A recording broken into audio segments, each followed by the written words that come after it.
à l'Université de Liège, UCPI, du télescope de TRAPPIST. Donc, avant de vous donner la parole, donc, je vous demandais que si vous avez des questions durant la session, vous pouvez poser vos questions en levant la main ou bien vous pouvez taper vos questions dans le chat. Et comme ça, on peut répondre à vos questions. Donc, merci à vous à tous d'être avec nous. Et Monsieur Mali, go ahead.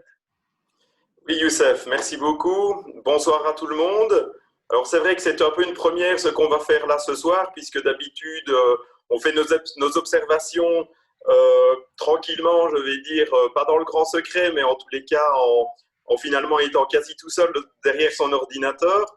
Et donc, ce soir, on s'est dit qu'on allait un petit peu vous montrer comment ça se passait. Alors, c'est du live, et les observations, c'est parfois des imprévus. Ici, vous êtes 86 à assister à cette soirée. Ça peut prendre parfois un petit peu de temps parce que c'est une connexion qui passe au travers du VPN de l'Université de Liège au Maroc et qui revient vers nous en ce qui concerne le télescope. Parfois, je vais passer entre différents écrans puisque je vais partager mes écrans avec vous pour que vous puissiez un petit peu suivre ce qui se passe. Alors, j'aimerais dire également qu'en effet, c'est toute une équipe, TRAPPIST, et qu'une des thématiques, c'est en effet l'étude des astéroïdes et des comètes. Et tout à l'heure, en attendant vraiment qu'il fasse bien noir et qu'on puisse commencer à observer, je vous réexpliquerai quelques éléments de base de l'intérêt de l'étude des astéroïdes. Alors là, en fait, à Lucaimden, c'est le coucher du soleil pour l'instant. Et c'est le moment où, typiquement, on ouvre le télescope. Alors, dans l'équipe TRAPPIST, il y a notamment Youssef, qui nous fait le plaisir de manager la soirée, et qui est en fait au Chili, comme vous pouvez le voir derrière lui. Alors, il n'est pas à Paranal pour l'instant, il est à Santiago, confiné, parce qu'au Chili, malheureusement, ils sont encore très fortement confinés. Ils peuvent sortir que 2 jours par semaine. Nous avons Marin, qui vient d'apparaître là sur l'écran également, avec un bel astéroïde derrière lui. Marin est un étudiant qui a fait sa thèse également avec moi, qui fait sa thèse pour l'instant et qui est à Nice. Et tout à l'heure, on aura peut-être la chance d'avoir Maxime de Vogel, qui est actuellement à Porto Rico, qui vient d'arriver la semaine dernière à Porto Rico, où il étudie les astéroïdes à l'aide de la fameuse antenne de Arecibo. Voilà, donc je vais commencer le partage et tout d'abord par, en effet, la première chose qu'on fait quand on est astronome, bien sûr, et qu'on s'occupe d'un télescope, c'est de vérifier que les conditions météo sont bonnes. Alors, pour ce faire, on a à notre disposition un site internet qui nous montre en temps réel les conditions à l'observatoire. Alors là, j'espère que vous voyez, il y a un double panel avec TRAPPIST nord à gauche et TRAPPIST sud à droite. On voit le ciel avec la Lune. On voit ici, c'est toujours à peu près qu'une minute de retard, les télescopes. À gauche, donc c'est TRAPPIST nord qu'on va utiliser ce soir. À droite, TRAPPIST sud qui malheureusement est immobilisé depuis 3 mois puisque l'Observatoire européen austral au Chili a décidé d'arrêter les opérations au début de la crise du Covid. Vous voyez d'ailleurs qu'il fait plutôt mauvais là aujourd'hui puisque c'est l'hiver qui a commencé au Chili et on vient d'avoir quelques jours de mauvais temps. Ensuite, j'ai des panels ici avec toute une série de graphiques qui me disent en fait si le ciel est dégagé, on mesure la température du ciel avec une sonde infrarouge et ça me dit que le ciel en effet est dégagé. Puis j'ai un panel qui me donne l'humidité parce qu'on n'observe pas s'il fait trop humide. À Lucaimden, en début de nuit, c'est dans une vallée avec petit air qui passe dans le fond qu'on voit là en arrière-plan. Il y a parfois de l'humidité en début de soirée, puis ça chute très vite parce qu'en fait, on a le vent du Sahara qui vient et qui va vraiment faire qu'au cours de la nuit, l'humidité va descendre très très bas, ce qui fait de Lucaimden un très bon site. Alors ici, on a une courbe également rouge qui nous indique le vent et les pics de vent, puisqu'à un moment donné, le télescope il s'arrêtera automatiquement si jamais le vent est trop fort, plus de 30 km/h, pour évidemment protéger les instruments. TRAPPIST est un télescope robotique, donc normalement, il fonctionne tout seul, on lui demande de faire les observations et on interagit très peu avec lui. Ce soir, je vais interagir manuellement avec le télescope pour vous montrer les différentes étapes. Voici aussi une carte du Maroc. Vous reconnaîtrez Tenerife, les îles, ici à gauche. D'ailleurs, nous avons aussi un télescope de l'Université de Liège qui s'appelle Artemis de Spéculoos. Et ici, vous voyez au Maroc que Lucaimden se situe à peu près où je mets la main ici. Et vous voyez qu'il fait bien dégagé pour l'instant, même s'il y a quelques nuages sur les montagnes. Alors, nous avons des caméras également à l'intérieur du dôme et tout à l'heure, vous pourrez voir le télescope dans le dôme. Alors maintenant, je vais shifter et je vais passer sur le panneau de contrôle du télescope. Voilà. Alors, normalement, vous devriez voir donc différents panneaux. La première chose que je vais faire ici, c'est connecter la caméra CCD de l'instrument, du télescope, qui est en fait l'appareil photographique, en quelque sorte, qui va nous permettre de faire les acquisitions d'images. C'est bien sûr bien plus performant qu'un appareil photographique normal d'aujourd'hui. C'est connecter un ordinateur pour récupérer les données. Ici, je vais appuyer sur le refroidissement de la caméra qui va descendre assez rapidement à moins 75 degrés Celsius pour refroidir en effet la caméra pour une meilleure détection. Alors, vous voyez ici à gauche le panneau de contrôle du télescope et je vais également ici venir connecter le télescope dans mon programme principal qui me sert à faire les observations. Entre parenthèses, ici à droite, vous voyez un panneau également qui indique les différentes conditions météo, puisque grâce à une petite station météo, on surveille, comme je l'ai dit, s'il y a des nuages, s'il y a de la lumière, parce qu'on n'observe pas quand il y a la lumière du soleil, l'humidité, le vent, notamment, le poids de rosée, etc. Donc, ce panneau, en fait, reprend des informations qui viennent d'une station météo et qui, pendant la nuit, fonctionne évidemment et va faire que le télescope va se fermer automatiquement si une des conditions d'observabilité n'est pas remplie. Par exemple, si le vent dépasse 30 km/h, le télescope va se fermer. Alors maintenant, vous voyez Dome Control ici. J'appuie dessus et je vais ouvrir le dôme et je vais vite passer sur une caméra extérieure que j'ai enclenchée sur une autre fenêtre pour que nous puissions voir l'ouverture du dôme en temps réel. Alors, il y a un tout petit décalage parce que les images vont à Liège. Ça prend un petit peu de temps à cause de la connexion. Alors ici, je vais appuyer sur le panel Open. Alors ça, normalement, ça se fait automatiquement. En début de nuit, on lance un script qui fait les différentes opérations tout seul. Donc, on n'a pas besoin vraiment de le faire nous-mêmes. Alors, je le fais. J'appuie, vous voyez, Opening, ici. On voit le dôme qui clignote. D'accord? Et donc, le dôme va...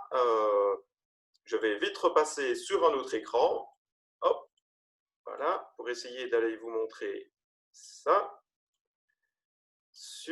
Ah ben voilà, il est en train de s'ouvrir, vous voyez. Ça a été beaucoup plus rapide aujourd'hui. J'espère que vous voyez bien le dôme qui vient de s'ouvrir. Il était fermé tout à l'heure.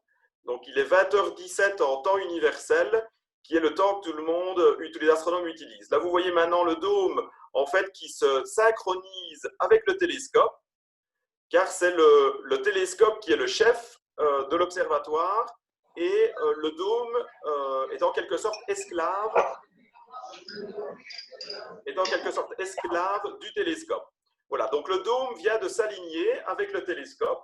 Ça a été très vite, la connexion est meilleure ce soir que lors de notre répétition d'hier. Maintenant, ce que je vais vous montrer, c'est le télescope qui est à l'intérieur du dôme. Pour ce faire, je vais arrêter cette caméra-là et je vais connecter une autre caméra. Alors, il faut savoir que toutes ces connexions que nous faisons passent au travers d'un VPN.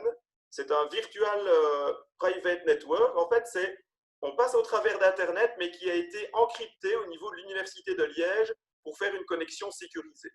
Ici, ce sont les différents panels que je peux contrôler, les différentes actions que je peux faire depuis ce panneau de contrôle.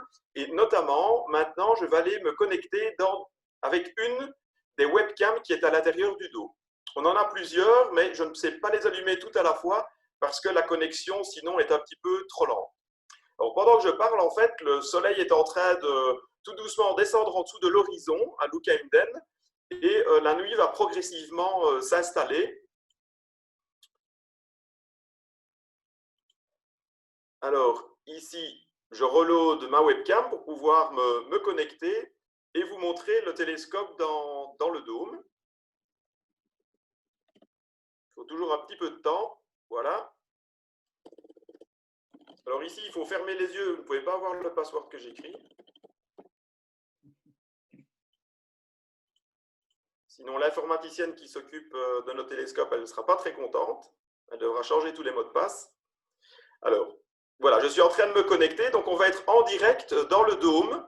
Donc, dans le dôme de TRAPPIST-Nord. Donc, ce télescope est situé dans les montagnes du Haut-Atlas au Maroc, comme l'a expliqué Zouer, donc au cœur de l'observatoire de Lukemden.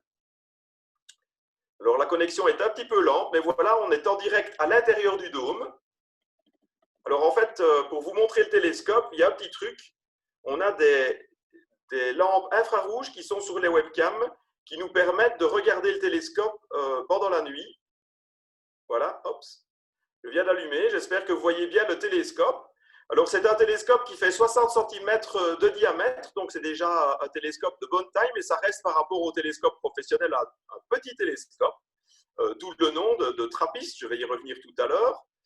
Vous voyez bien le miroir secondaire à l'avant, vous voyez la trappe du dôme ici, on voit qu'il y a un très beau ciel encore ce soir à Lukemden.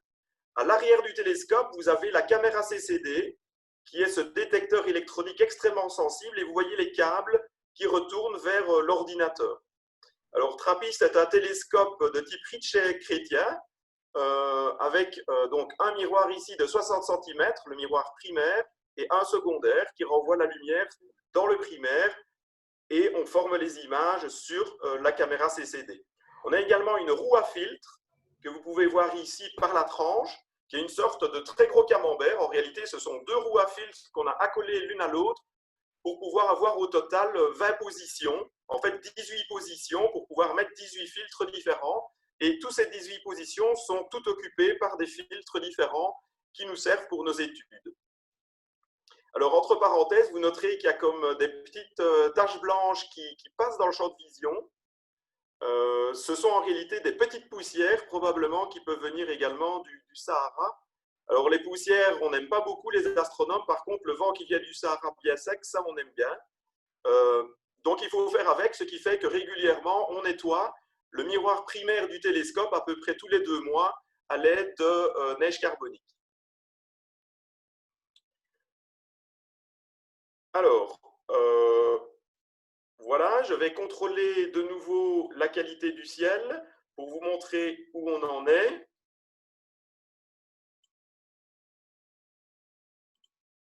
OK.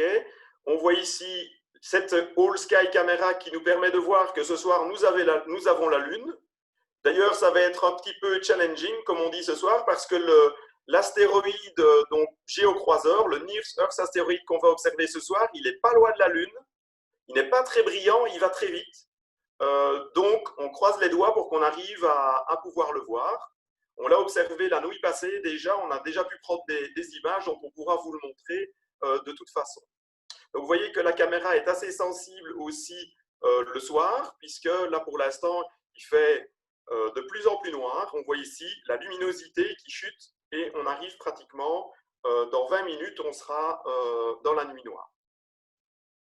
Alors, je vais retourner sur le panel du télescope, vérifier que la caméra CCD, vous voyez, est à moins 75 degrés Celsius. Elle est bien refroidie. Je vais maintenant vous montrer le plan d'observation que nous avons réalisé pour cet astéroïde. Voilà, c'est comme ça qu'on fonctionne avec ce genre de télescope. En fait, on va créer un petit fichier texte qui contient des commandes qui sont envoyées au télescope et que le télescope va réaliser de façon séquentielle. En fait, une chose importante, c'est que cet astéroïde, on connaît ses paramètres orbitaux et le télescope est capable, avec ça, de savoir exactement où il se trouve dans le ciel et à quelle vitesse il se déplace. Donc, en fait, ici, le télescope, vous voyez, il est marqué Tracon et Trakoff. Le télescope ne va pas suivre les étoiles, mais il va suivre vraiment la vitesse de l'astéroïde, ce qui va nous permettre de bien le voir sous forme d'un petit point et pas d'un petit trait dans le ciel parce qu'il va relativement vite. En fait, dans l'espace, il se déplace à 12 km par seconde et sur le ciel, en arc-minute, il se déplace d'à peu près 10 fois la taille de la Lune en 1 heure. Alors, je ne vais pas décrire tout ce qu'il y a dans le plan, mais par contre, ici, je vais maintenant charger le plan d'observation et l'envoyer dans le télescope. Alors, ici, j'ai mis un wait until qui en anglais veut dire attendre jusque. Et je vais mettre wait until 22h50. Je vais même mettre 55, qui est le moment où les observations vont démarrer. Donc, quand je vais lancer le télescope va être en stand-by jusqu'à 22h55, qui est en fait le moment où je sais que la nuit est noire assez pour pouvoir commencer les observations. Alors, on va voir si je n'ai pas fait d'erreur dans le plan, si Youssef n'a pas été bidouillé le plan derrière moi. Sinon, il ne va pas être content, le télescope, et il va cracher. Alors, je vérifie le nom du plan. NY65, qui est le nom de l'astéroïde qu'on va observer. Il faut aussi, je pense, que tu mets dans Kitat ou bien le plan suivant. Il est désactivé. Oui, j'ai skippé tout ça parce qu'en fait, je l'interromprai moi-même pour aller vers le plan suivant. OK. Ça va, on entend bien là? Youssef? Oui, oui. Oui, très bien, très bien. Ok, très bien. Donc voilà, le télescope vient d'ingérer le plan. Il est en train de réaliser toute une série de calculs, notamment pour savoir où va se trouver l'astéroïde. Alors là, vous voyez qu'il vient de mettre wait until 22h55. Là, je prends ma montre et je regarde. Donc, on a à peu près une demi-heure avant de réaliser les observations de l'astéroïde. Généralement, ce temps-ci est utile pour… on ouvre le télescope à peu près une heure avant de commencer les observations, au moment du coucher de soleil, typiquement, pour que le dôme s'aère. Parce que pendant la journée, la température peut monter à l'intérieur du dôme, ce qui va créer des turbulences lors des observations. Donc là, actuellement, comme vous l'avez vu, le dôme est ouvert, ce qui permet un équilibrage de la température entre l'intérieur du dôme et l'extérieur du dôme. Alors Youssef, je ne sais pas, mais si certains volent, on peut peut-être prendre une petite séquence de questions par rapport à ce que je viens de faire, qui serait un petit peu technique. Oui. Et puis après… Oui. Oui, donc les gens ici, avec nous ici, donc sur Zoom, si vous avez des questions, vous pouvez lever vos mains ou poser vos questions, ou bien tapez-le dans le chat et après on peut le dire à Emmanuel. Donc il y a un commentaire ici de Hicham Bouzki, il a dit que la température des caméras descend jusqu'à moins 75. Est-ce que ça, c'est, voilà, ça veut dire qu'il y a une caméra très puissante, non? Alors ici, je ne vais pas rentrer dans trop de détails techniques. Il faut savoir que l'intérêt de diminuer la température de la caméra CCD, c'est de pouvoir éviter qu'il y ait trop de ce qu'on appelle un bruit lié à l'agitation thermique des électrons qui sont dans le chip CCD. Alors cette caméra est une très bonne caméra, en effet, faite par la compagnie Andor. C'est une très, très bonne caméra qui équipe tous nos télescopes, en fait, les trappistes et les spéculoos aussi à Paranal. Et il faut savoir que les caméras encore plus performantes, par exemple, qui sont sur les grands télescopes de 10 mètres, elles descendent jusqu'à moins 200 degrés à peu près à l'aide d'azote liquide. Ici, le refroidissement est fait à l'aide de ce qu'on appelle de peltier. C'est des étages peltiers, c'est des lamelles métalliques dans lesquelles on fait passer un courant. Et alors, en fait, c'est deux métaux différents et une des surfaces métalliques devient froide et refroidit le chip. Ici, je crois que dans la caméra Andor, il y a jusqu'à 4 étages peltiers qui font qu'on descend vraiment, c'est très impressionnant en effet, très très vite à basse température. Ici, on s'arrête à moins 75, mais on pourrait descendre à moins 100 degrés. OK. OK, si vous avez d'autres questions, vous pouvez poser ici dans le chat, ou bien levez vos mains et après je donne la parole avant de commencer notre observation. Donc ici, sur le panel de gauche, on voit toute une série d'informations qui sont très utiles aux astronomes.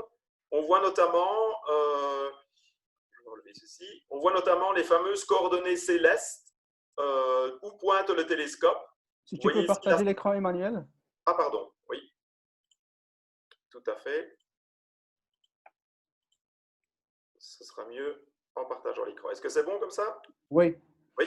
Voilà. Donc ici, sur le panneau de gauche, vous voyez en vert les coordonnées célestes où pointe le télescope pour l'instant. Il faut savoir que la sphère céleste, où se trouvent les étoiles, a été divisée un petit peu comme la sphère terrestre Vous savez que pour repérer la position d'une ville, par exemple, on a sa longitude et sa latitude sur la Terre. Dans le ciel, pour repérer une étoile ou une comète ou un astéroïde, on a leur position en ce qu'on appelle l'ascension droite et la déclinaison. C'est l'équivalent de la longitude et de la latitude sur la Terre, sauf que ça, c'est dans le ciel. On voit également le UTC, qui est le temps universel que utilisent tous les astronomes. Donc, nous, quand on parle entre nous, on parle très souvent en temps universel parce que c'est le même temps pour tout le monde sur la planète. C'est en fait le temps du méridien de Greenwich et c'est le temps avec lequel fonctionnent nos ordinateurs et nos programmes pour faire de l'astronomie. On enregistre toujours les données en temps universel. Donc là, au Maroc, c'est +1 pour l'instant. En Belgique, c'est +2. Il y a une question. Est-ce que les tempêtes de sable sont aussi un obstacle à l'observation? Alors oui, un des problèmes pour les observatoires qui sont au Maroc et aussi à Tenerife notamment, vous savez qu'à Tenerife, il y a 2 grands observatoires, La Palma et le pic de Teide, avec de très grands télescopes. Il y a un problème qui s'appelle le Kalima, ou la Kalima, je ne sais pas comment on dit. C'est des sortes, en effet, de tempêtes de sable. Et alors, donc, on peut avoir même pendant plusieurs jours le ciel qui est très jaune et qui est en effet opaque. Et donc, on ne va pas faire des bonnes observations à ce moment-là. L'autre problème, c'est qu'on a intérêt à fermer la coupole pour éviter que tout ce sable ne vienne se déposer sur les télescopes. Parce que si les grains de sable se mettent à s'attacher au miroir du télescope, après quelques temps, ils peuvent se mettre à détériorer le coating, c'est-à-dire le revêtement des miroirs qui est de l'aluminium et qui permet donc une réflectivité maximale du miroir. Le problème, quand les grains se mettent à s'accrocher, ils peuvent vraiment dégrader le coating et causer des problèmes. En plus, ils peuvent s'immiscer dans la caméra CCD. Vous verrez tout à l'heure, d'ailleurs, à cause de la présence de la Lune, qui fait qu'on a un background assez élevé dans nos images, vous allez voir des petites taches noires sur l'image qui sont en fait des poussières qui se situent sur la fenêtre de la caméra CCD. Tout à fait. Alors,